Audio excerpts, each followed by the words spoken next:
Shalom.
Shalom, selamat hari Minggu. Bagaimana kabarnya semuanya?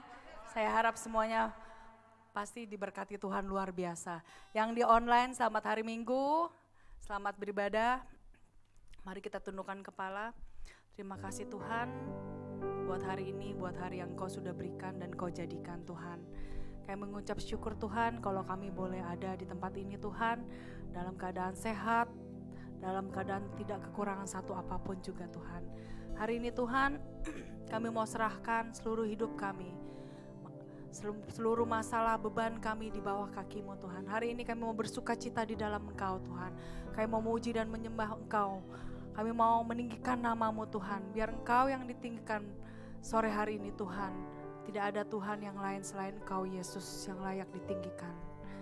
Bapa, biarlah hari ini Tuhan kami mau menyenangkan hati-Mu, kami mau memberikan yang terbaik buat Engkau.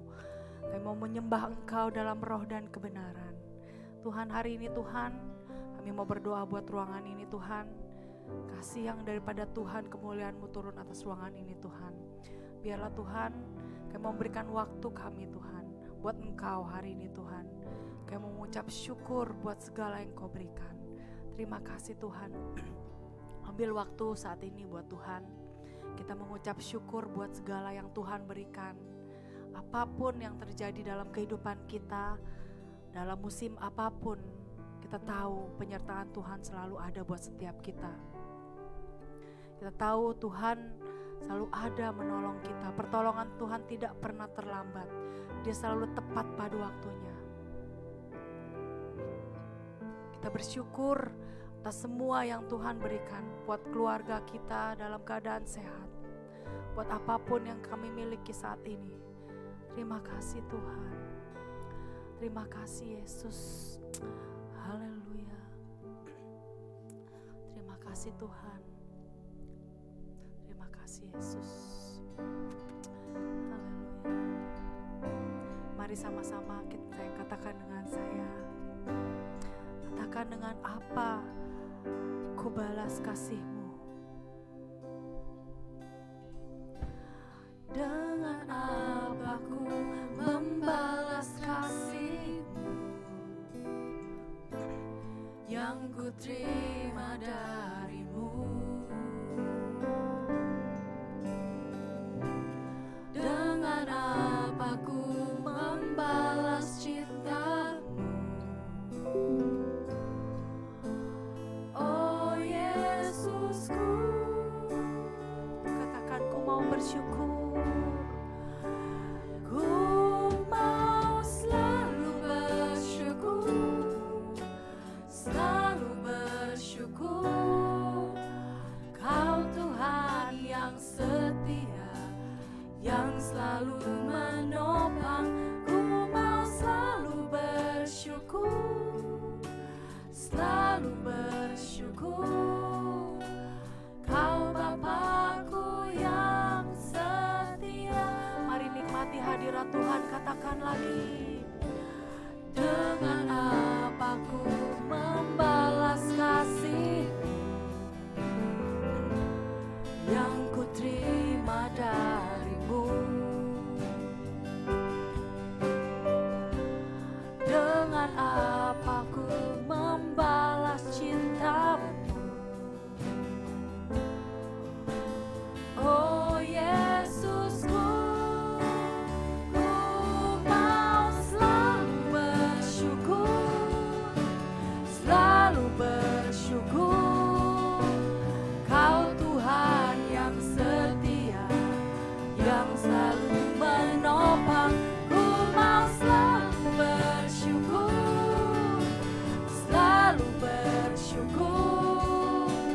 Kau Bapa-Ku yang setia. Saya undang untuk bangkit berdiri. Mau selalu bersyukur, selalu bersyukur. Kau Tuhan yang setia, yang selalu menopang. Ku mau selalu bersyukur, selalu bersyukur. Kau Bapa-Ku yang setia. Ku mau selalu bersyukur, selalu bersyukur. Ini syukur kami Tuhan, Tuhan yang setia, yang selalu menopang. Ku mau selalu bersyukur, selalu bersyukur. Kau Bapa-Ku yang setia,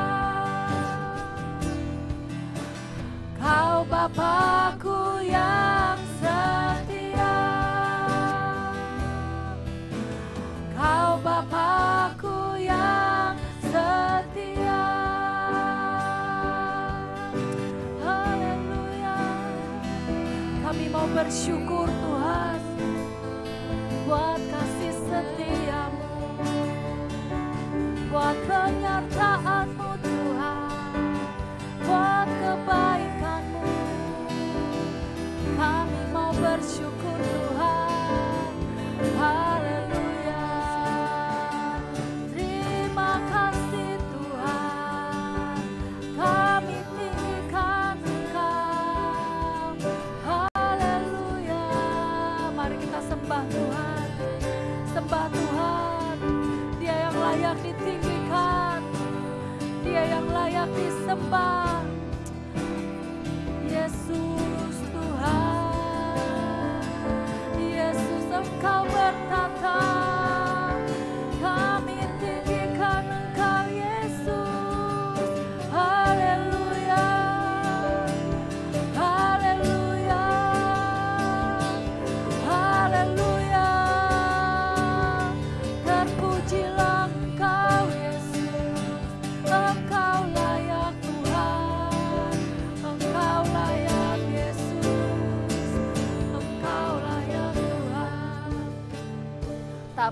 kesudahan kasih setia-Mu Tuhan dalam setiap kehidupan kami Tuhan. Kasih-Mu selalu melingkupi setiap kehidupan kami Tuhan. Terima kasih Tuhan, inilah ucapan syukur kami hanya kepadamu. Terima kasih Tuhan, terima kasih Tuhan. Haleluya. Terima kasih Yesus. Kami mau katakan lagi Tuhan, sekali lagi. Mau selalu bersyukur, selalu bersyukur. Kau Tuhan yang setia, amin. Yang selalu menolong. Engkau selalu menopang hidup kami Tuhan. Engkau menolong setiap kehidupan kami Tuhan. Engkau Bapa yang setia. Katakan lagi, ku mau selalu bersyukur. Ku mau selalu bersyukur, selalu bersyukur. Kau Tuhan yang setia, yang selalu menopang.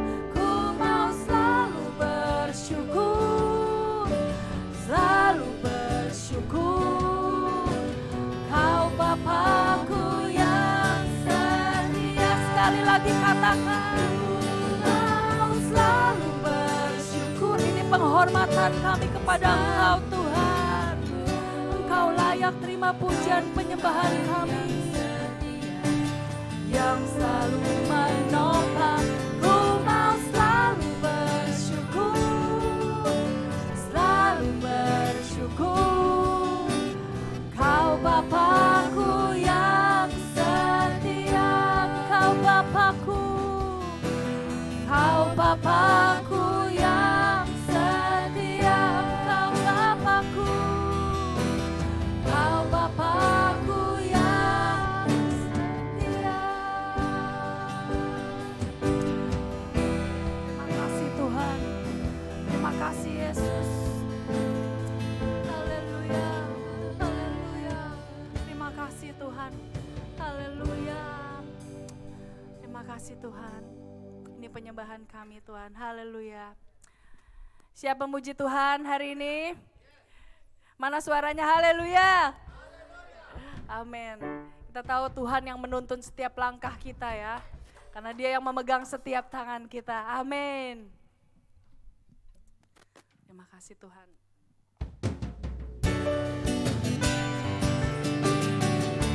Kaulah pelita hidup kami Tuhan.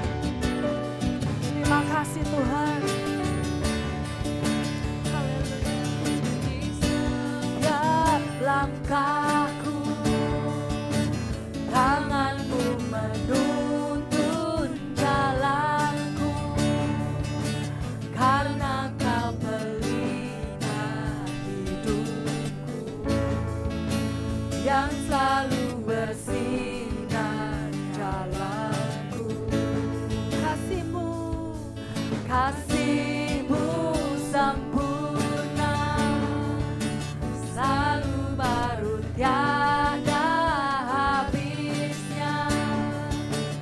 Apapun cerita hidupku, janji-Mu takkan tinggalkanku. Ku percaya, ku percaya. Kau Tuhan atasku, ku serahkan semua masa depanku. Ku tak akan takut, hidupku aman di dalam-Mu. Terima kasih Tuhan.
Silakan duduk saudara-saudara, kita akan mendengarkan pengumuman.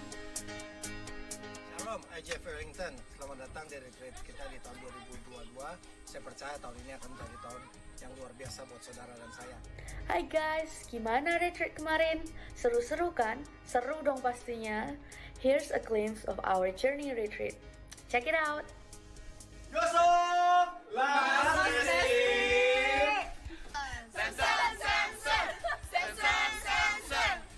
Siapa lawan kita tidak ada? Kita siapa? Ariel! We are RUTH. And these are the news for this week. Informasi persembahan, jemaat bisa memasukkan ke dalam kotak persembahan yang sudah disediakan oleh gereja. Juga bisa melalui transfer ke rekening gereja yang ada di layar. Untuk informasi lebih lanjut, kunjungi website www.ifgfwellington.org.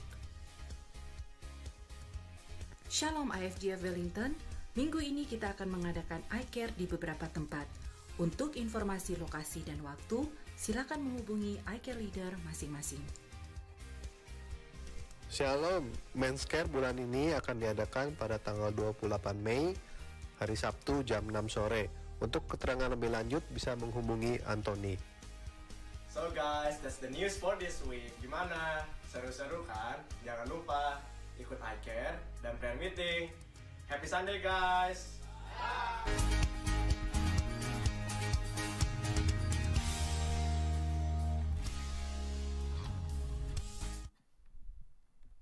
Haleluya. Kotak persembahan ada di sebelah kiri saya atau saudara bisa transfer. Mari kita satukan hati untuk berdoa. Bapa di dalam sorga, Bapa yang baik, kami mengucap syukur Tuhan buat kebaikan-Mu, buat kasih-Mu, buat berkat-Mu Tuhan sampai hari ini. Tuhan Yesus, biarlah Tuhan kami memberikan sebagian dari berkat-Mu Tuhan. Biarlah persembahan ini Tuhan Yesus boleh menjadi berkat Tuhan, boleh dipakai ya Bapa untuk memperluas kerajaan-Mu yang ada di bumi ini Tuhan.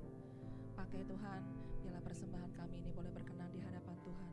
Kuduskan dan sucikan setiap persembahan yang kami berikan ini Tuhan. Bapa, kami mengucap syukur Tuhan sekali lagi buat gereja ini Tuhan. Kami mengucap syukur Tuhan kalau kami boleh ada Tuhan dan berada di tempat ini Tuhan. Kami boleh bertumbuh bersama-sama Tuhan, bersama dengan gereja ini Tuhan. Biarlah Tuhan Kau terus Tuhan yang menjadi kepala dalam gereja IFGF Wellington ini Tuhan. Biarlah Tuhan Kau yang menuntun setiap kami Tuhan. Jadikan kami alat-Mu Tuhan, jadikan kami Tuhan boleh menjadi saluran berkat Tuhan buat orang-orang di sekitar kami, khususnya orang-orang yang belum mengenal Engkau Tuhan. Biar mereka juga boleh melihat kemuliaan Tuhan, boleh dinyatakan dalam kehidupan kami. Terima kasih Tuhan, kami serahkan hanya di dalam nama Tuhan Yesus. Kami berdoa dan mengucap syukur. Haleluya, amin. Saya undang untuk bangkit berdiri. Kita akan berdoa. Bapa kami, doa yang diajarkan oleh Tuhan Yesus sendiri. Bapa kami yang ada di surga, dikuduskanlah nama-Mu, datanglah kerajaan-Mu, jadilah kehendak-Mu di bumi seperti di surga. Berikanlah kami makanan cukupnya, belas kesalahan kami, seperti kami juga mengampuni orang yang bersalah kepada kami. Dan janganlah membawa kami ke dalam pencobaan, tapi kami lepaskanlah kami daripada yang jahat. Karena Engkau yang punya kerajaan, dan kuasa, dan kemuliaan sampai selama-lamanya. Amin. Saya mau undang anak-anak sekolah minggu untuk maju ke depan.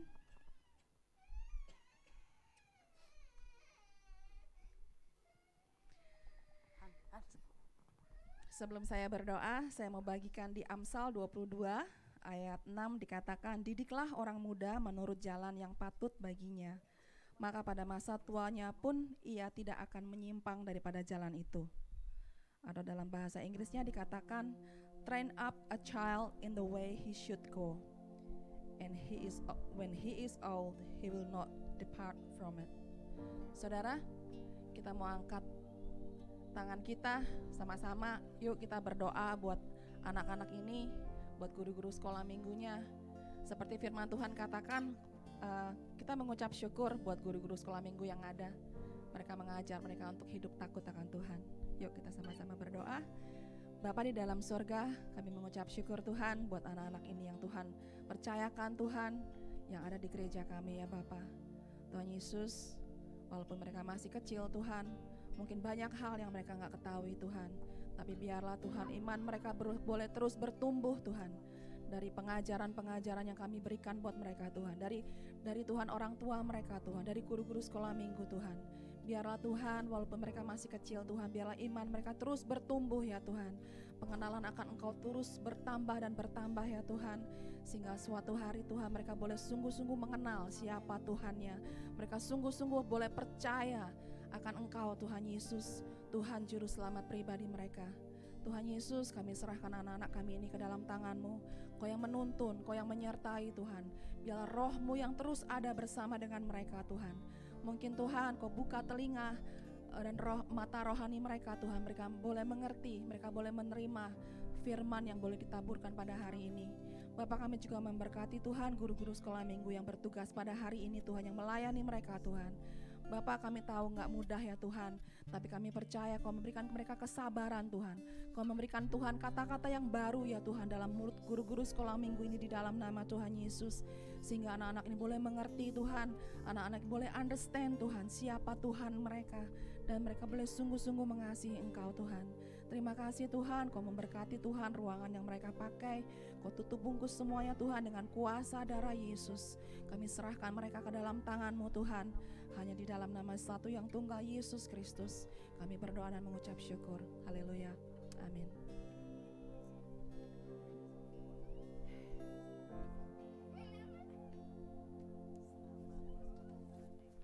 Silakan duduk saudara-saudara.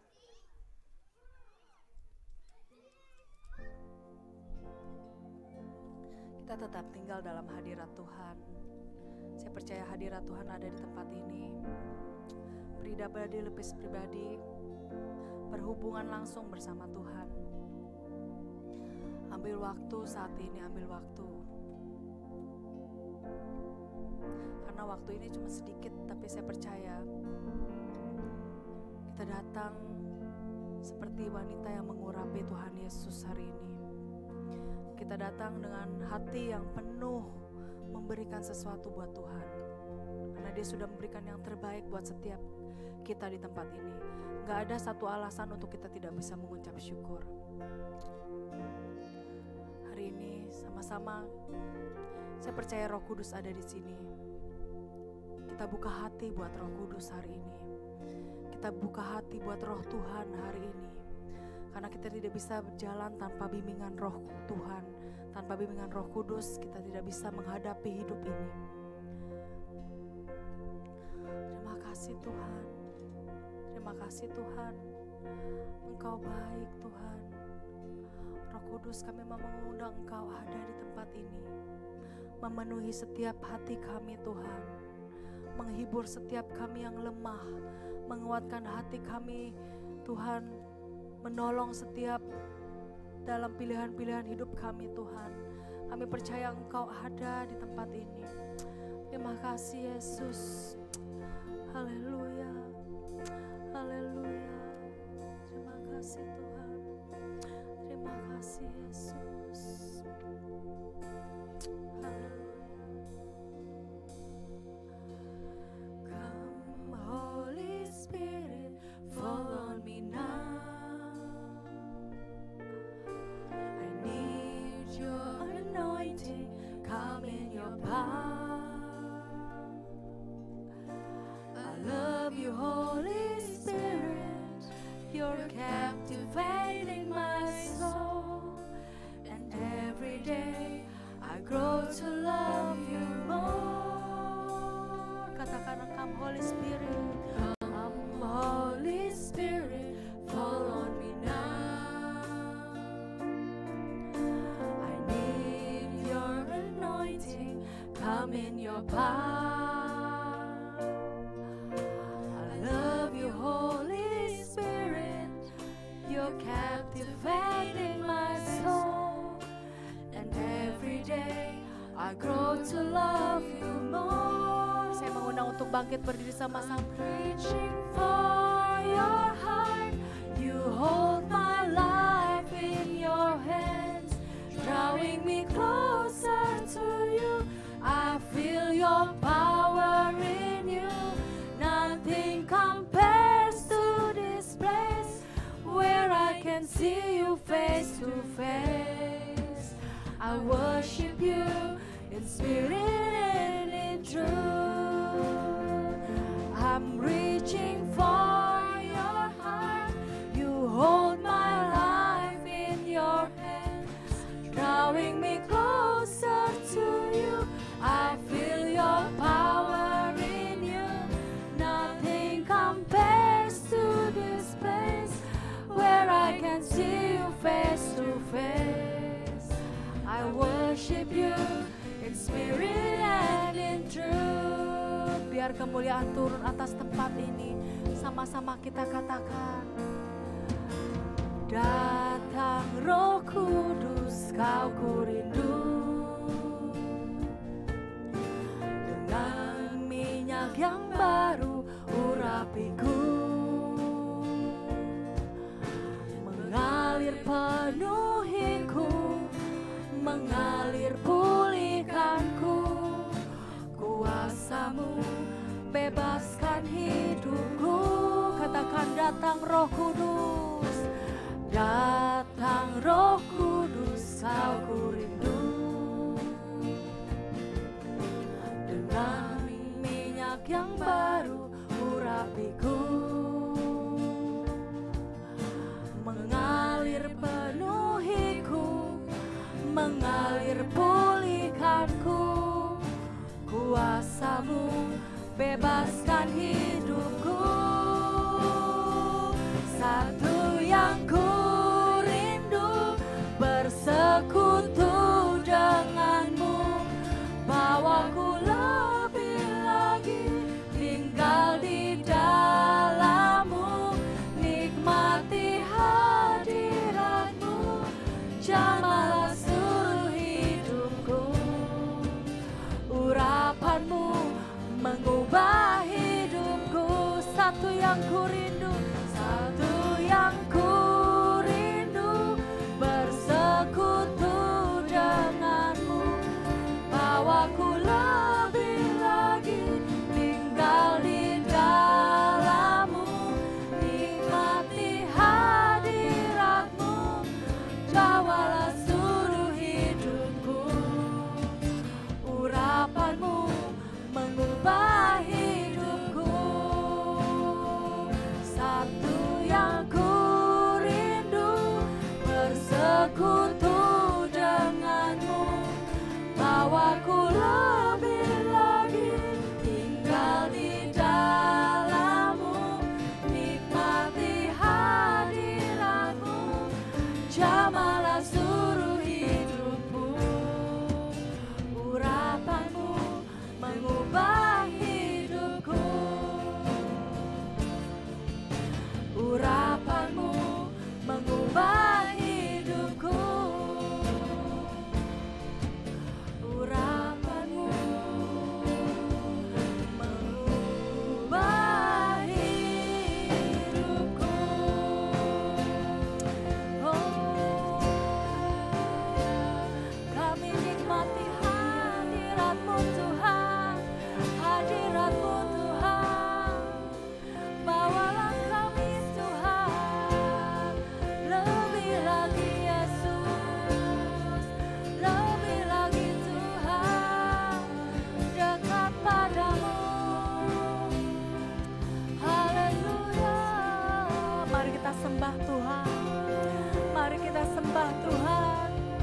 Dia layak terima pujian, Dia layak terima sembah kita. Yesus, Yesus, Engkau dimuliakan Tuhan, Engkau ditinggikan Tuhan, sebab Engkau layak. Mengalirlah Roh Kudus, penuhi setiap kami, basahi setiap kami Tuhan. Yesus, Yesus, haleluya, haleluya. Terima kasih Tuhan, terima kasih Tuhan, terima kasih Yesus.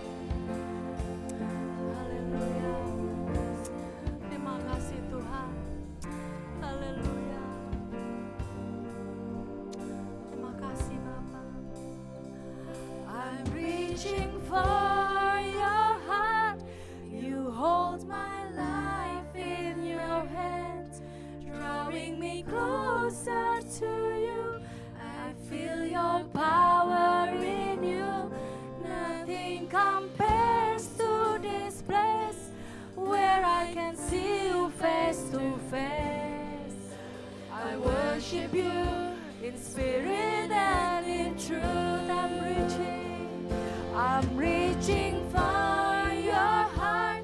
You hold my life in your hands, drawing me closer to you. I feel your power in you. Nothing compares to this place where I can see you face to face. I worship you in spirit and in truth. Satu yang ku rindu, satu yang ku rindu, bersekutu denganmu, bawaku lebih lagi, tinggal di dalammu, nikmati hadiratmu, jamalah seluruh hidupku. Awalmu mengubah hidupku,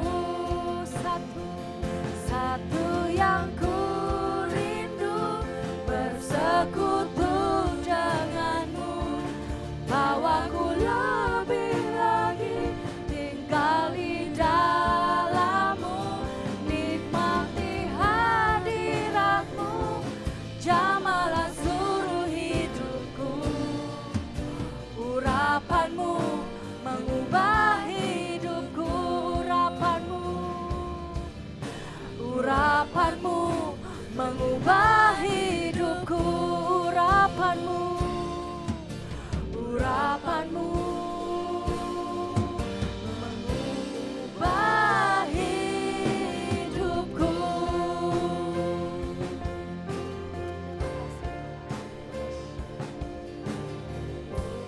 Terima kasih Bapa di surga atas segala kebaikan-Mu bagi hidup kami semua. Percaya Roh Kudus bekerja, Roh Kudus hadir. Bapak, kami akan mendengarkan firman-Mu. Biarlah Roh Kudus yang sempurnakan segala kata-kata yang hamba sharingkan Tuhan, segala firman yang dikeluar, yang diberitakan. Amen. Biarlah tumbuh subur di hati kami semua Tuhan, menjadi rema dalam kehidupan Amen. kami. Biar kami bisa mengerti firman-Mu Tuhan. Biar kami pulang tidak sama lagi, kami pulang mendapatkan sesuatu yang baru dalam hidup kami. Terima kasih Tuhan. Kami serahkan segala sesuatu ke tangan-Mu, Roh Kudus yang beracara bagi kami semua. Di dalam Yesus kami ucap syukur. Amin. Amin. Shalom, silakan duduk semua. Terima kasih tim Praise and Worship, mungkin boleh beri tepuk tangan untuk kemuliaan Tuhan. Gimana kabarnya? Shalom? Sehat? Luar biasa? Kok lemes nih kayaknya. Coba lagi sekali lagi, gimana kabarnya FJ Wellington? Ya, kirain kecapean gara-gara Mother's Day minggu lalu ya. Thank you Mother's Day minggu lalu, thank you semua buat yang youth, buat yang semua ikut berpartisipasi aktif juga terhadap band baru kita. Masih ada yang ingat nama bandnya? Ternyata Mother's Day itu kita bisa melihat ada orang-orang tertentu tuh mempunyai bakat-bakat baru sebenarnya. Contohnya Ko Irman. Itu kemarin pantun-pantunnya itu ditulis oleh Ko Irman hampir semuanya. Ternyata ada bakat terpendam di masing-masing kita. Oke, sharing hari ini masih dalam topik tentang tema bulan ini, Look at Us. Judulnya pun saya ambil dari temanya Look at Us. Dalam Look at Us ini sebenarnya kita mau belajar dari kehidupan para rasul. Bagaimana kehidupan mereka itu kita belajar dari bulan Januari, bagaimana kehidupan mereka di Roh Kudus turun bagi para rasul, kita bisa melihat perubahan kehidupan mereka. Ketika hidup mereka dipenuhi dengan kuasa Roh Kudus, hidup mereka itu menjadi sebuah jendela di mana orang lain bisa melihat kuasa kerajaan Allah dinyatakan. Look at us itu bukan berarti dalam konotasi sombong, maksudnya oh lihat saya. Maksudnya kita mau melihat diri kita, bisakah diri kita mencerminkan Tuhan Yesus dalam kehidupan kita. Ketika orang kita berkata look at us, kita coba berpikir apa yang mereka lihat dalam hidup kita, apa yang mereka bisa ambil hikmah dari kehidupan kita. Apakah hubungan kita, interaksi kita dengan orang lain itu mencerminkan Kristus dan bisa mendekatkan mereka kepada kebenaran, atau kehidupan kita seperti yang awal bulan Jack sharingkan, bahwa apakah kehidupan kita hanya seperti termometer, maksudnya hanya mencerminkan keadaan di sekitar kita. Misalkan keadaannya di sekitar kita panas, kita pun panas. Tapi saat sekitar kita dingin, kita menampilkan suasana yang dingin juga. Atau malah kehidupan kita bisa menjadi merubah keadaan di sekitar kita menjadi lebih baik. Everybody has gone through something that has changed them in a way they could never go back to the person they once were. Tidak ada orang yang hidupnya lahir tiba-tiba menjadi suci atau kudus. Pasti ada something dalam kehidupan mereka yang bisa merubah kehidupan mereka, sehingga orang itu berubah. Ada something happen, something yang terjadi atau something yang membuat mereka berubah, dan mereka tidak akan kembali lagi ke kehidupan mereka yang lama. Contohnya, salah satunya adalah kita tahu Rasul Petrus. Dia menyangkal Tuhan, tapi pada akhirnya dia menjadi sebuah rasul yang penuh kuasa, berani. Apakah Rasul Petrus tiba-tiba menjadi seperti itu? Ya enggak. Dulunya dia adalah seorang nelayan, dipanggil Yesus menjadi muridnya. Dan saat Roh Kudus turun kepada para rasul, kehidupannya drastically berubah. Mungkin kita pernah ada yang mengalami mengalami kejadian seperti itu. Dulu mungkin kalau boleh saya sharing dengan pakai sharingnya Aldo. Dulu Aldo pernah sharing dulu dia suka nongkrongnya nggak di gereja ya. Dia lebih memilih nongkrong di tempat lain, di luar. Tapi sekarang kehidupannya di gereja terus, coba lihat. Selalu hadir. Ada perubahan, ada yang berubah. Saya juga sama dulu. Saya ke gereja ya ikut orang tua. Saya tidak pernah terlibat dalam komunitas gereja. Punya teman gereja, teman yang gereja aja nggak ada. Kita nggak punya teman. Saya nggak punya teman di gereja. Karena ya memang nggak interest, nggak tertarik untuk itu. Tapi ya sekarang kalau dulu ke gereja cuma datang, duduk, pulang, kalau nggak jajan. Kalau dulu di Indonesia gereja suka ada yang jualan makanan. Paling ya seperti itu tiap hari Minggu. Tapi sekarang gereja ini menjadi sebuah keluarga buat saya. Jadi sedikit udah berbeda. Mungkin yang dulunya cuek-cuek aja di gereja, tapi sekarang saya lebih care ke dalam gereja. Sharing hari ini saya mau mengajak kita melihat kembali dari kisah para rasul, dari Petrus, lalu kita akan melihat kehidupan Stefanus. Stefanus itu adalah bisa dibilang seorang martir pertama. Poin yang pertama yang saya mau sharingkan adalah our priority. Kita baca sama-sama di Kisah Para Rasul 3 ayat 5 sampai 6. Boleh kita bareng yuk? 1, 2, 3. Itu menatap mereka dengan harapan mendapatkan sesuatu dari mereka. Tapi Petrus berkata, emas dan perak tidak ada padaku, tapi apa yang kupunyai kuberikan padamu demi nama Yesus Kristus orang Nazaret. Itu berjalanlah. Kira-kira mungkin bulan lalu atau 2 bulan lalu kita sudah membahas dari Kisah Para Rasul 3. Yang intinya pada inilah berbicara tentang seorang yang lumpuh yang disembuhkan oleh Rasul Petrus dan Yohanes. Sebenarnya saat orang lumpuh itu melihat para rasul, seperti yang dia biasa lakukan adalah dia mengharap kepada emas dan perak. Tapi Rasul Petrus dan Yohanes itu bukanlah orang yang kaya, bukan orang yang mempunyai emas dan perak berlebihan. Yang mereka punya adalah Yesus Kristus. Makanya itulah yang dikatakan ayat 6. Tapi apa yang kupunyai kuberikan padamu demi nama Yesus Kristus orang Nazaret itu berjalanlah. Itu yang para rasul bisa berikan pada orang lumpuh. Orang lumpuh itu hanya berpikiran mungkin selama ini berpikiran tentang emas dan perak. Itu menjadi prioritas utama dia. Dia diantar ke gerbang untuk mencari emas dan perak. Mungkin dia tidak ada prioritas untuk mencari Tuhan, dia hanya mencari emas dan perak. Tapi para rasul berbeda.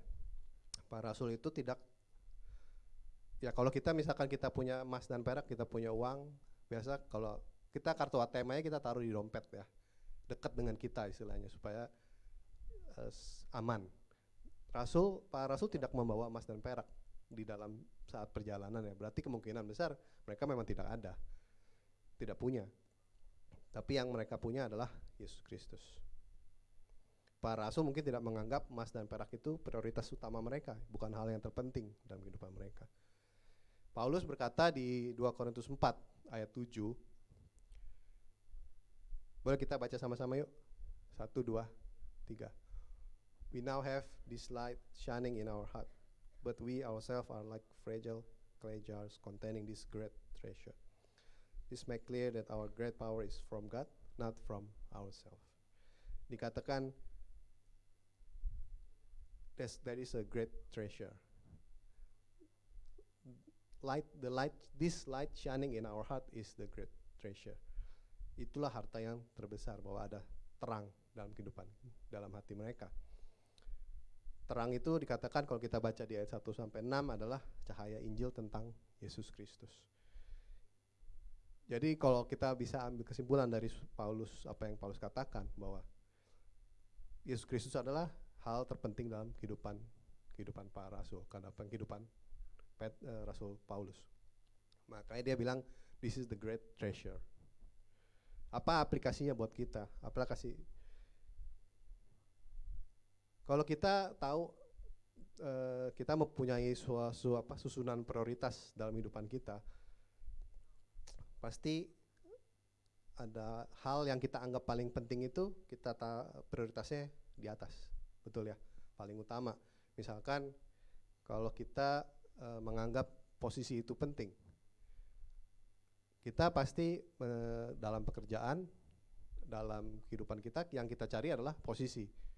Apapun posisi, dia mengejar posisi. Mungkin dulu sempat ada teman saya, bukan teman saya, maksudnya saya diceritakan sama manajer saya bahwa salah satu orang yang nge-apply dalam kantor saya bilang yang buat dia yang penting dia mau posisinya, title-nya. Dia terima uang ya nggak apa-apa, dia bilang ya segitu nggak apa-apa, tapi saya mau title-nya seperti ini. Berarti dia menurut dia adalah dia penting, title itu penting, makanya dia mau mencari posisinya.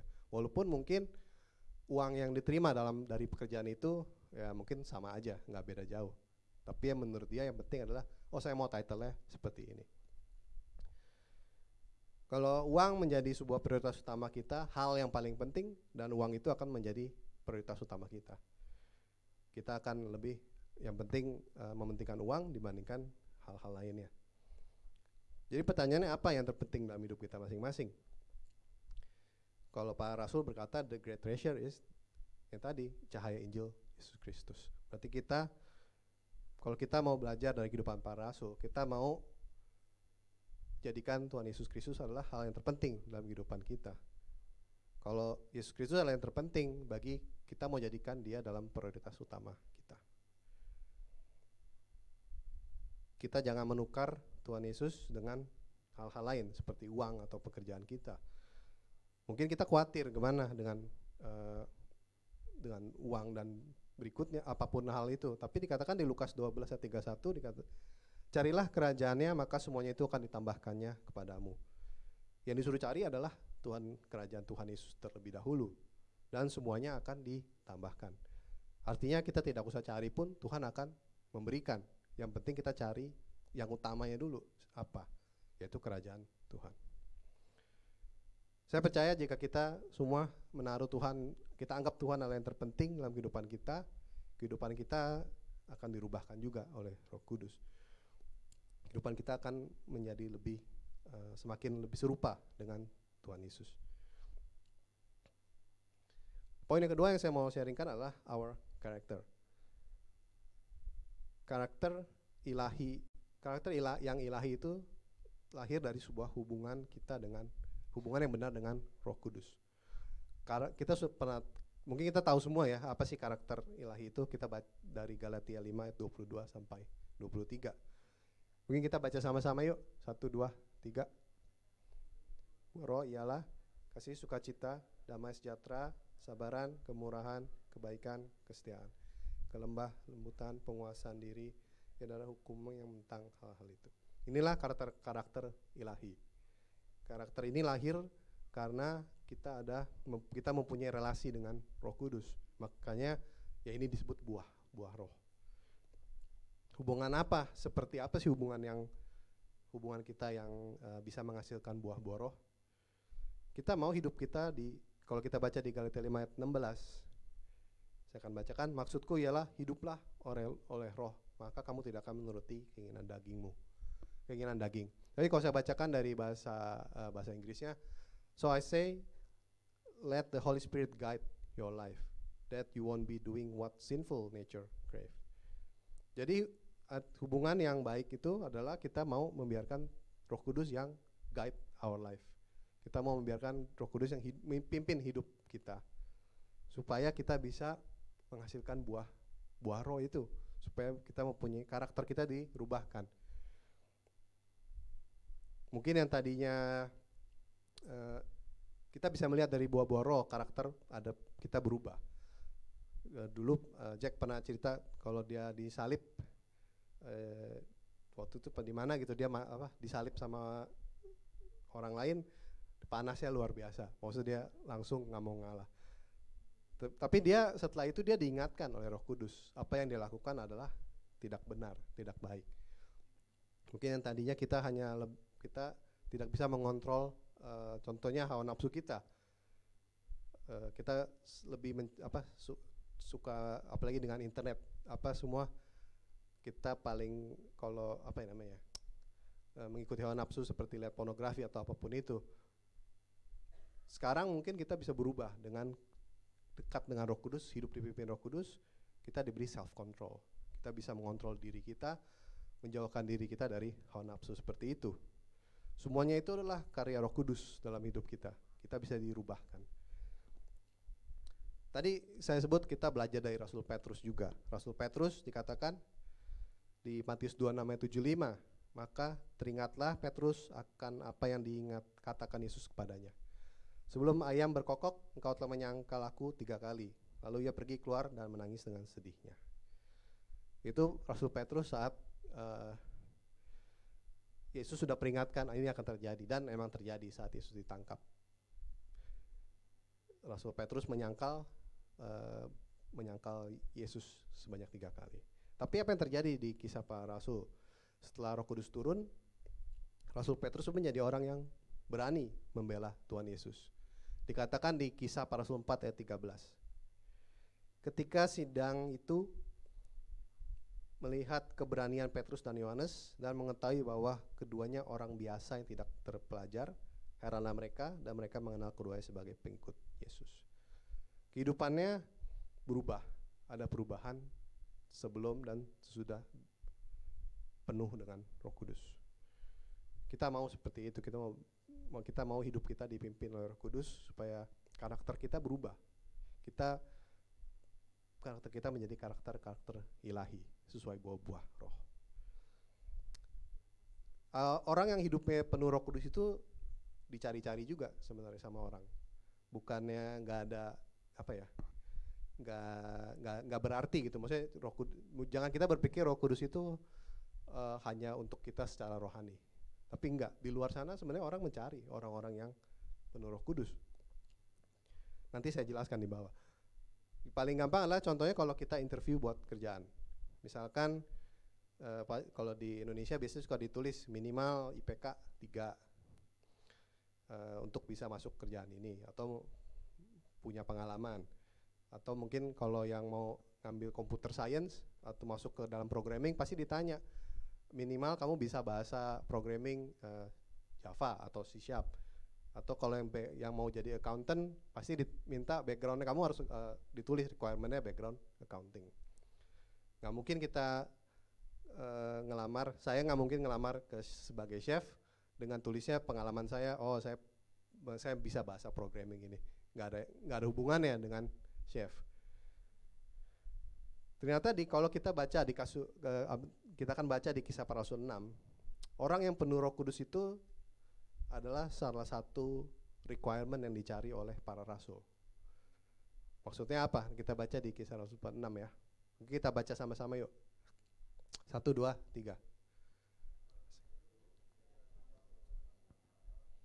Sungut-sungut. Orang-orang Ibrani. Karena pembagian kepada janda-janda mereka diabaikan dalam pelayanan sehari-hari.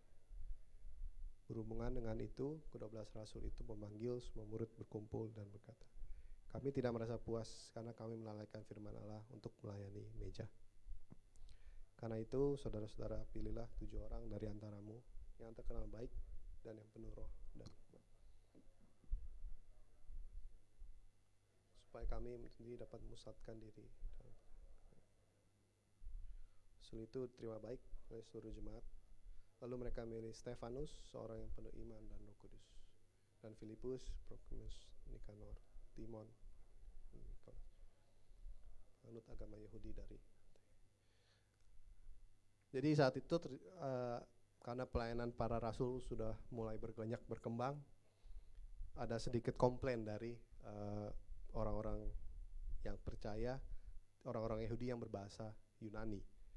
Kenapa? Karena mungkin mereka ada pelayanan distribusi makanan untuk orang-orang yang membutuhkan seperti janda-janda. Ternyata ada ketimpangan antara pelayanan untuk janda-janda orang Yahudi yang berbahasa Yunani dengan orang Yahudi yang benar-benar bahasa Ibrani. Di situ mungkin ada sedikit komplain, ada perdebatan. Mereka merasa diabaikan, tidak diurus, tidak dilayani dengan baik.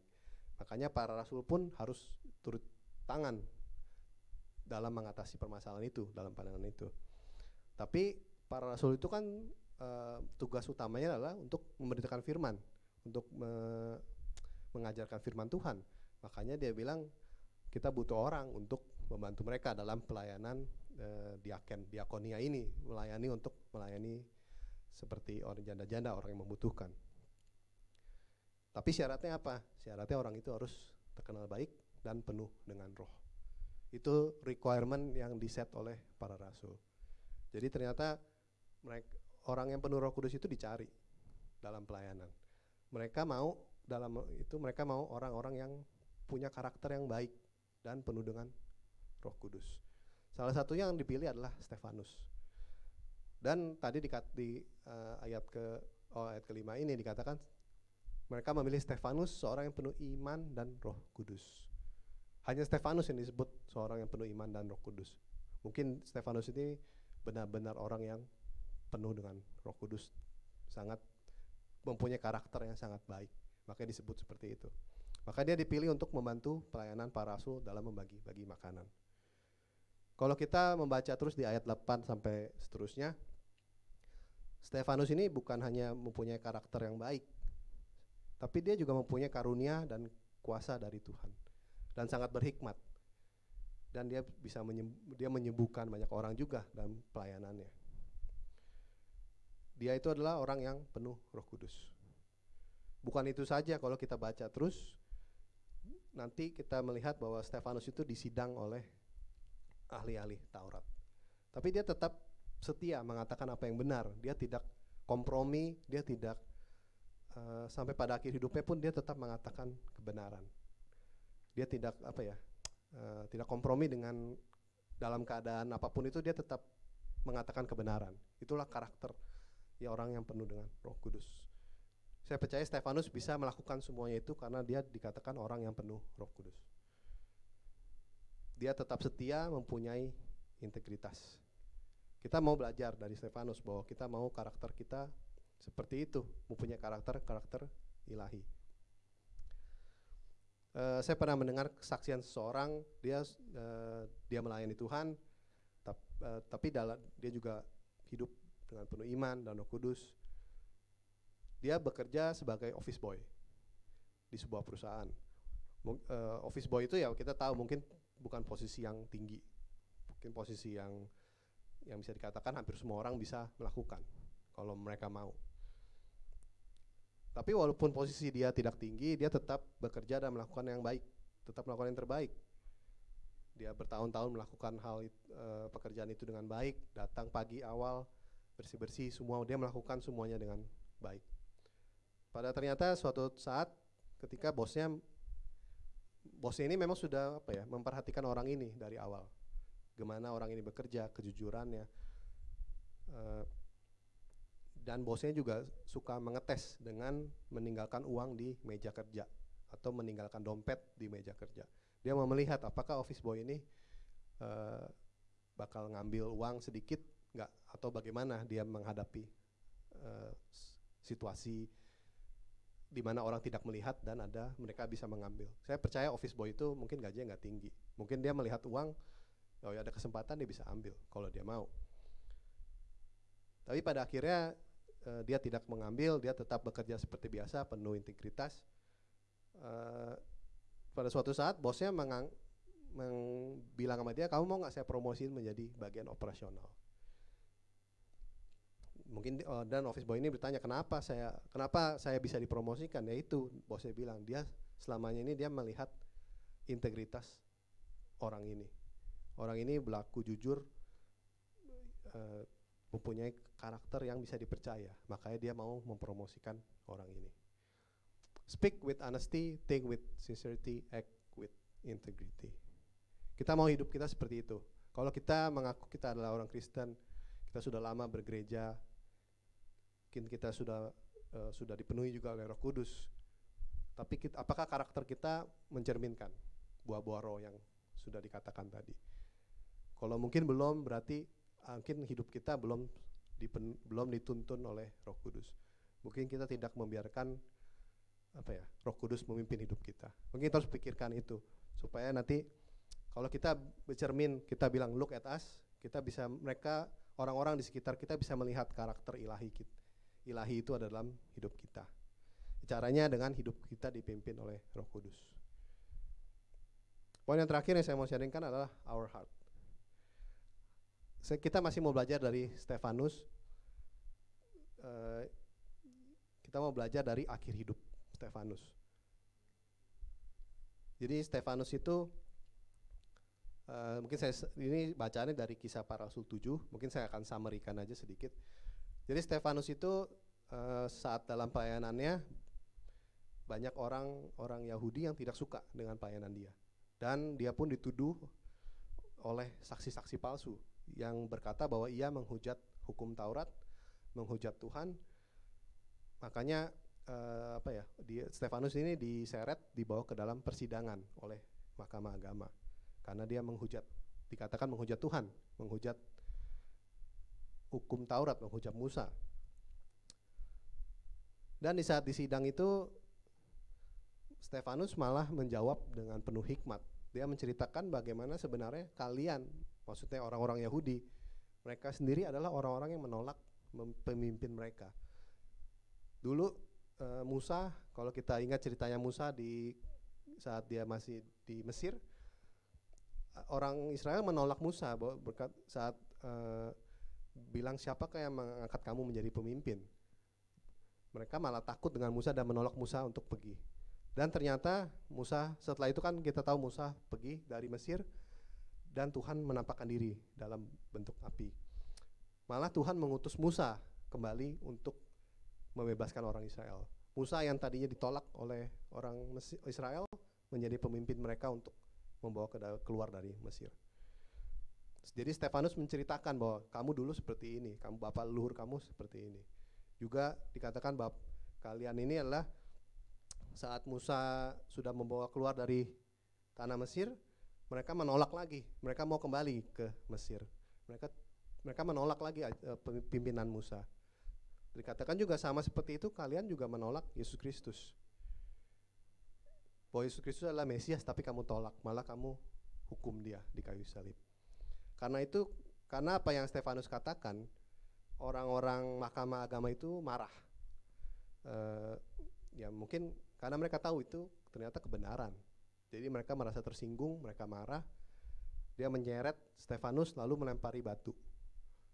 Dan kalau di akhir ayat itu kita bisa melihat ada Saulus di situ ternyata. Saulus sendiri pun, Saulus tidak melempar batu, tidak dikatakan melempar batu, tapi Saulus dikatakan dia berdiri di situ seperti menyetujui kejadian Stefanus. Tapi yang kita mau belajar adalah di ayat 60. Kita baca sama-sama yuk, ayat 60. 1, 2, 3. Sambil berlutut.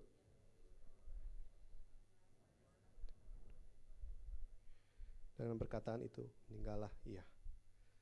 Jadi di akhir hidupnya Stefanus itu tidak ada amarah, tidak ada kebencian dalam hati Stefanus.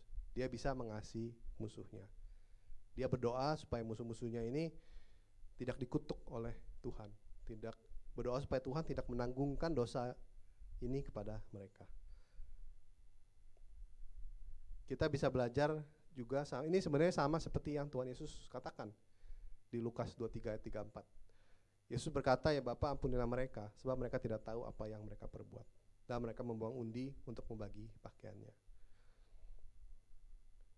Kita tahu hukum yang terutama adalah kasihi Tuhan Allahmu dengan segenap hatimu dan segenap jiwamu dan segenap akal budimu.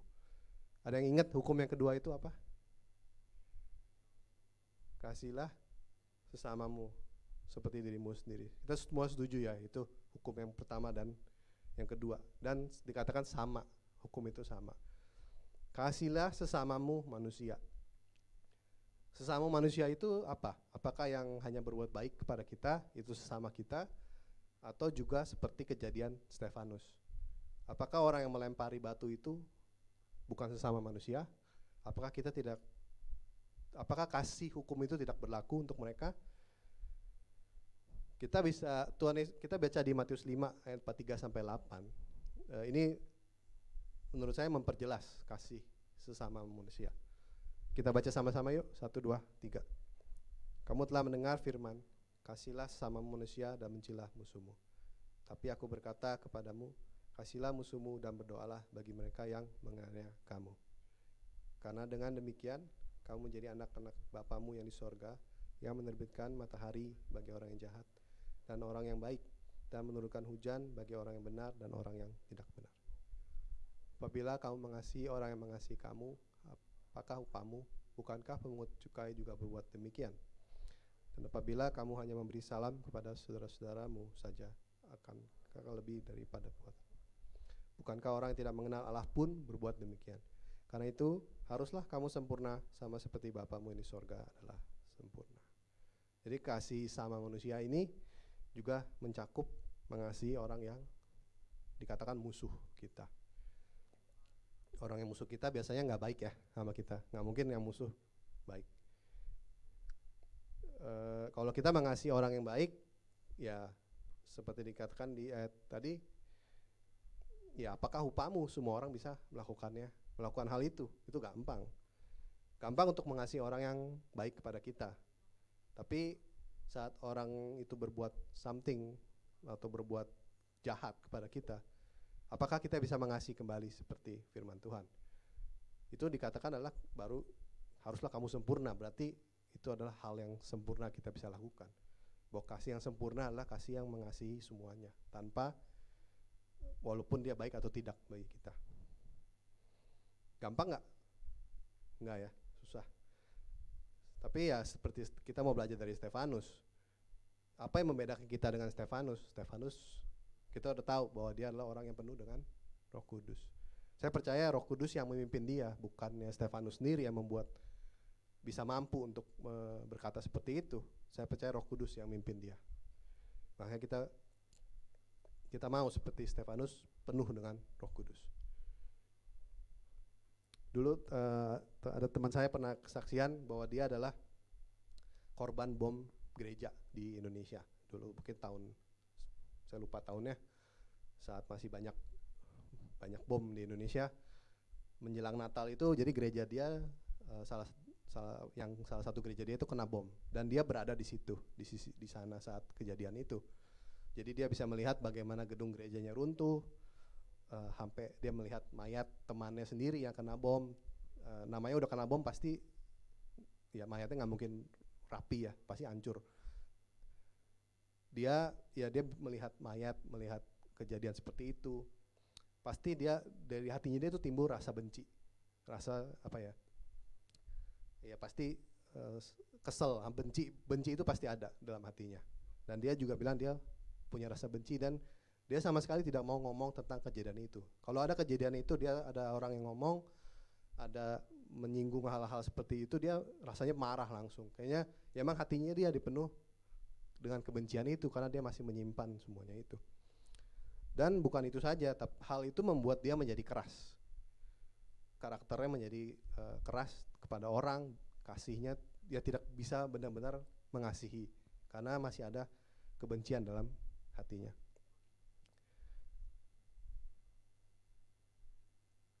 Saya yakin kalau kita semua mengalami hal yang sama, kita kan sulit untuk bisa mengampuni orang-orang yang melakukan seperti ini. Apalagi ada teman kita atau orang kita kasihi meninggal saat itu. Pasti kita rasanya tuh marah, benci itu pasti ada. Memang teman saya juga tidak bisa let go saat itu. Bertahun-tahun, walaupun dia melayani ke gereja, kembali firman, melayani Tuhan. Tapi ada dalam hatinya masih amarah dan kebencian itu masih ada. Dia tidak bisa let go sampai pada akhirnya suatu ketika Roh Kudus sendiri yang bisa melembutkan hatinya dia. Dia bisa melepaskan pengampunan pada orang. Mungkin orangnya dia tidak bertemu orangnya, tapi dia bisa let go dari amarahnya, bisa let go kebencian dari hatinya. Dan itu juga berdampak dalam karakternya dia berubah. Saat dia bisa let go semuanya itu, dari hatinya berubah, karakternya pun berubah menjadi lebih lembut. Kisah Stefanus dan teman saya ini cukup ekstrim menurut saya. Maksudnya gak semua orang mengalami kejadian seperti itu. Itu kejadian yang benar-benar cukup ekstrim, apalagi kita di saat kita hidup di sini ya. Mungkin kita bisa melihat dengan skala yang lebih ringan, skala yang di bawah, nggak seperti bom, nggak seperti dilempar batu. Mungkin gimana dengan misalkan ada teman kita yang menyakiti hati kita dengan berkata-kata yang tidak enak di belakang kita. Kita berbuat baik malah dihina orang. Kita melayani malah dikata-katain, oh kamu melayani gara-gara ini, oh kamu berbuat baik karena ini. Padahal tidak ada maksud seperti itu.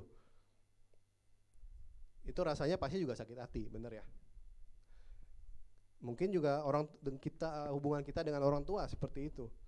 Orang tua juga kita semua masih belajar sebagai orang tua. Mungkin orang tua mendidik anak terlalu mungkin terlalu keras sehingga anak tidak bisa menerima. Mungkin caranya sebagai orang tua mendidik anak mungkin tidak bisa diterima oleh anak. Mungkin anak itu bisa menjadi sakit hati, timbul kesakit hatinya dalam hati anak itu. Atau mungkin juga hubungan suami istri. Mungkin kadang-kadang kita karena udah saking lamanya apa yang kita katakan, apa yang kita perbuat itu udah terlalu biasa. Mungkin kita nggak ngeh bahwa ternyata dia sakit istri atau suami kita bisa sakit hati karena perbuatan kita, perkataan kita. Mungkin saya nggak tahu, pernah nggak kita semua? Ada nggak kita semua sih pernah mengalami hal itu seperti itu nggak sih? Atau nggak ada yang pernah? Hebat semua, nggak ada yang pernah. Saya yakin, ya mungkin nggak ada yang mau jujur, nggak apa-apa. Saya yakin kita semua pasti pernah. Mungkin kamu nggak tahu aja diomongin. Kebencian itu saya bisa bilang itu seperti buah busuk mungkin ya. Sakit hati itu seperti buah yang busuk. Kayak dulu di rumah saya dulu ada buah, karena jarang dimakan, buahnya busuk. Dan itu busuknya itu dari satu menjalar ke buah-buah yang lain. Kalau saya ibaratkan kebencian atau sakit hati itu seperti itu mungkin. Buah itu busuk. Kita nggak buang. Kita tetap taruh di tempat buah. Ya, kita beli lagi buah baru, kita taruh lagi. Dan karena kita nggak pernah ngecek tuh buah busuk, lama-lama busuknya menjalar ke buah-buah yang lain. Jadi buah yang baru, buah yang seger, akhirnya menjadi busuk juga. Kalau kita tidak buang buah itu, buah yang lain akan menjadi busuk. Mungkin di hati kita juga ada seperti itu. Ada sakit hati, kedengkian, atau kita ada kepahitan dalam hati kita. Kalau kita bisa mengcover. Biasanya paling gampang mengcover menyembunyikan dari orang lain. Orang lain mungkin nggak mereka tidak bisa melihat hati kita. Mereka hanya melihat apa yang di luar. Mungkin kita bisa pasang topeng, pasang apa supaya nggak kelihatan. Tapi ya lama-lama kalau kita biarkan kepahitan itu, sakit hati, kedengkian itu menjadi busuk dalam hati kita dan akan mempengaruhi kita. Kita tidak bisa, itu bisa merusak hidup kita sendiri. Kita tidak bisa let go, tidak bisa move on. Kita harus bisa move on dari kita let go kebencian, sakit hati itu. Apapun itu, saya percaya kita mau belajar dari Stefanus bahwa kita bisa mengasihi musuh kita. Nggak gampang, tapi kita belajar. Yang mampukan kita bukan diri kita, pasti seperti Stefanus adalah Roh Kudus. Kita minta kepada Tuhan, kita minta kepada Roh Kudus.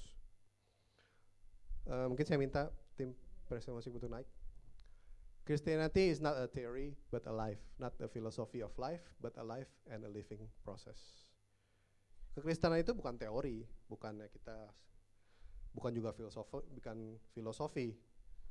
Bukannya kita kekristenan itu sekolah, belajar bukan kayak sekolah, kita belajar pengetahuan, ilmu pengetahuan. Emang iya betul kita bisa belajar. Tapi kekristenan itu adalah suatu kehidupan itu sendiri, gaya hidup kita.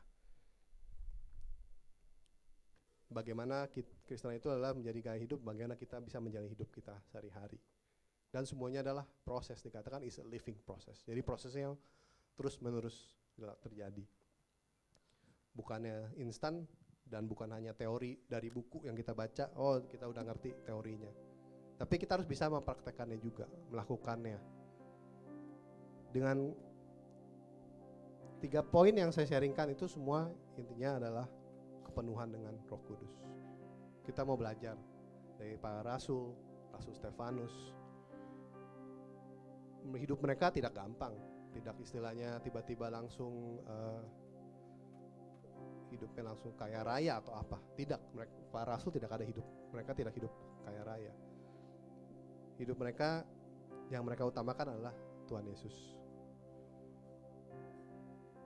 Dan yang terpenting adalah Roh Kudus dalam hidup mereka. Mereka dipenuhi Roh Kudus, mereka bisa melewati segala sesuatunya. Karakter mereka teruji. Kita bisa melihat karakter mereka, integritas mereka. Mereka membela yang benar, memberitakan kebenaran. Mereka tidak takut apapun keadaannya. Dan selain itu, mereka juga bisa mengasihi, benar-benar yang dikatakan mengasihi sesama itu mereka bisa lakukan. Ngasih yang baik, ngasihi yang musuh. Seperti Stefanus bisa aja bilang, Tuhan mereka udah lempari saya, kutuk mereka semua biar mereka mati. Bisa aja Stefanus ngomong gitu, tapi Stefanus tidak mau melakukan itu. Stefanus mengerti hati Bapa. Gimana kita bisa hidup dipenuhi dengan Roh Kudus? Di bulan yang pertama, kalau masih ingat atau sudah lupa, kita belajar bahwa ada place of power, ada Roh Kudus. Kita mau mendengar Roh Kudus, kita mau dipenuhi Roh Kudus dengan mendengar dan membaca firman Tuhan. Itu udah pasti. Kita mau meditasi firman Tuhan. Dikatakan kalau bahasa Indonesia merenungkan, tapi bahasa Inggrisnya dikata meditate. Kita juga mau melakukan firman Tuhan, karena kita tahu firman Christianity is not a theory. Bukannya kita belajar udah, tapi tanpa melakukan. Selain itu kita juga mau bangun kehidupan dengan Tuhan, kehidupan dengan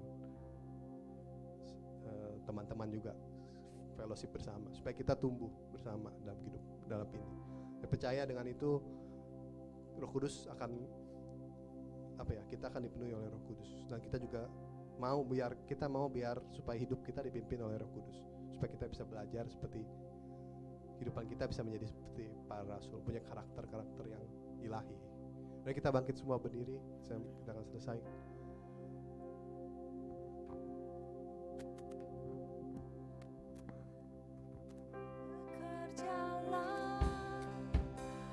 Ya Roh Kudus, bertatalah lebih lagi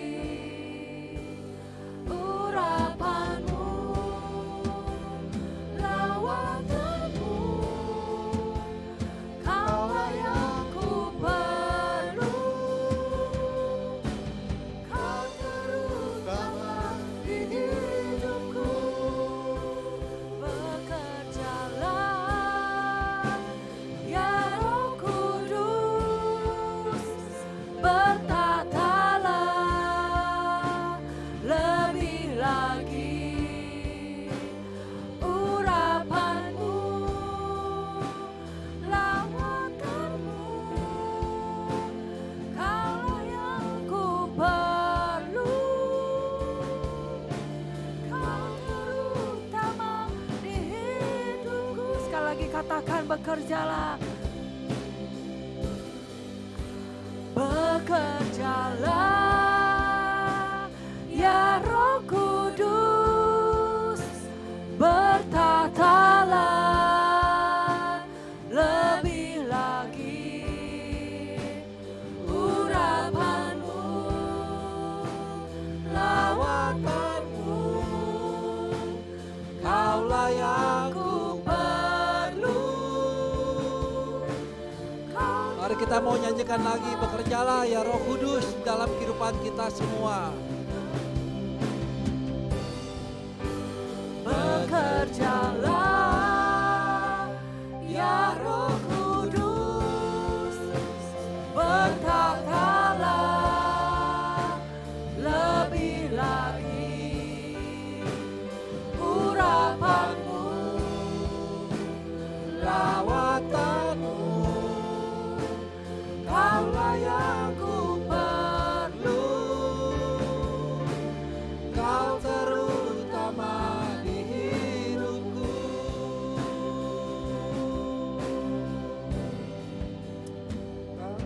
Terima kasih Tuhan, terima kasih Bapa, kami mengucap syukur ya Tuhan. Terima kasih atas firman yang telah kau sampaikan pada kami semua ya Bapa pada hari ini ya Tuhan. Kami minta ya Tuhan, biarlah Roh Kudus yang terus memimpin kehidupan kami ya Tuhan. Biarlah terus Roh Kudus yang menuntun setiap kehidupan kami ya Tuhan. Dalam setiap kehidupan kami ya Tuhan, membentuk setiap kami ya Tuhan, karakter kami ya Tuhan. Biarlah kami terus dibentuk menjadi karakter yang terus menjadi serupa dengan Engkau ya Tuhan, serupa dengan image Kristus ya Tuhan di dalam kehidupan kami ya Bapa. Ya Tuhan, bentuk kami semua ya Tuhan, biarlah kami terus bisa terus maju ya Tuhan di dalam Engkau ya Tuhan, terus setia ya Tuhan dalam melayani Engkau ya Bapa, dimanapun kami berada ya Tuhan. Terima kasih Tuhan, kami mau terus ya Tuhan untuk melayani Engkau ya, kami terus ya Tuhan mau hidup serupa dengan Engkau ya Bapa. Terima kasih Tuhan, kami berterima kasih untuk firman yang telah Kau sampaikan kepada kami Tuhan. Mari kita mau menerima berkat yang daripada Tuhan Yesus. Jika pada hari ini Engkau telah mendengar dan melakukan dengan setia apa yang disampaikan oleh Antoni pada hari ini, maka Tuhan akan mengangkat Engkau mengatasi segala bangsa di bumi. Diberkatilah Engkau pada waktu masuk dan diberkatilah Engkau pada waktu keluar. Tuhan akan memerintahkan berkat ke atasmu, yakni di atas segala lumbungmu, dalam segala usahamu, segala pekerjaanmu, dan segala studimu. Kau akan selalu naik dan bukan turun. Kau akan selalu menjadi kepala dan bukan ekor. Apapun yang kau kerjakan selalu berhasil. Diberkatilah keluargamu serta hubunganmu dengan mereka. Rumahmu selalu dipenuhi dengan sukacita, kekudusan, iman, pengharapan, dan kasih. Kuasa Roh Kudus akan menyertai engkau sekarang dan sampai selama-lamanya. Terima kasih Bapak, kami mengucap syukur untuk hari ini kami masih bisa diberikan kesehatan ya Bapak, untuk bisa datang dalam kehadirat-Mu dalam gereja ini ya Tuhan, untuk memuji memuliakan nama-Mu ya Tuhan. Kami juga berdoa untuk negara ini, New Zealand, terutama untuk kota Wellington ya Tuhan. Ya Bapak, kami mau serahkan ya Tuhan kota ini ke dalam tangan-Mu ya Tuhan, juga negara ini ya Tuhan. Kau terus memberikan hikmat kepada pemerintahan ini ya Tuhan, terutama untuk Prime Minister kami dan juga setiap jajaran pemerintahan dari paling atas sampai yang paling bawah ya Tuhan. Kami berdoa ya Tuhan, Kau yang terus memberikan kepada mereka hikmat dan juga roh-roh ketakutan dalam setiap pengambilan keputusan, semuanya berdasarkan pada Engkau ya Tuhan. Kami berdoa juga ya Tuhan untuk negara kami Indonesia ya Bapa, di mana kami berasal ya Tuhan. Kami mau serahkan juga negara ini ke dalam tangan-Mu, Engkau yang terus jaga dan pelihara ya Tuhan. Jaga teman-teman kami, hamba-hamba Tuhan yang ada di sana, keluarga kami ya Tuhan. Semua orang percaya yang ada di Indonesia juga ya Tuhan, Kau yang terus pelihara mereka ya Tuhan. You are still in control ya Tuhan di dalam setiap kehidupan kami ya Bapa. Terima kasih Tuhan, kami sekali lagi mau mengucap syukur, kami berdoa untuk fellowship kami ya Tuhan. Kau yang berkati ya Tuhan, sehingga kami bisa berkumpul bersama dan saling sharing satu sama yang lain dengan sukacita dan damai sejahtera ya Bapa. Terima kasih, kami mau serahkan waktu kami ke depan di dalam tangan-Mu. In Jesus name we pray. Amin. Happy Sunday teman-teman.